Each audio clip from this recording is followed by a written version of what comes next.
The most recorded brownout in one day's legendary is no other than the Masbate Province.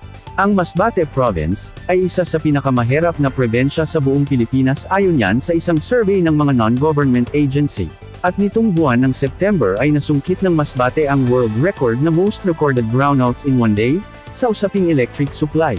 Ganun katindi at kaerap ang electric supply sa Masbate dahil ang ginagawa dito ay rotation power supply para makatikim man lang ng ilaw lahat ng Masbateño.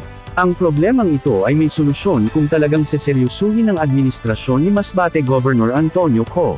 Kung ang bilyon na mga project sa road regraveling na ngayon ay usapin pa rin at matatawag na ghost project umano ang iba. Bakit hindi mabigyan pansin at lanan sana ng pondo ang Maselco Electric Cooperative, para sa maayos na serbisyo para sa mga consumer ng Maselco Electric Cooperative?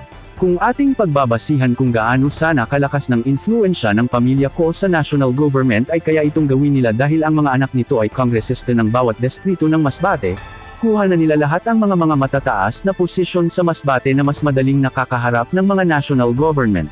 Kaya kung talagang seryoso sila ay kaya nila itong paghahati ang apat para makalakam ng sapat na pondo para sa pangangailangan ng Maselco Electric Cooperative at para mapaayos ang pagbibigay serbisyo sa mga mamamayang Masbateño. Kaya marami ang lumalabas ngayon na mga haka-hakang istorya na balak ni Masbate Governor Antonio Co na bilhin na lang ang Maselco Electric Cooperative para ma-privatize na ito.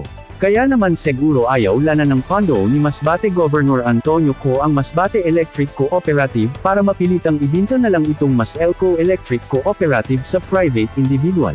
Para sa mga susunod na documentaries manatiling naka-follow at mag-share, tatak.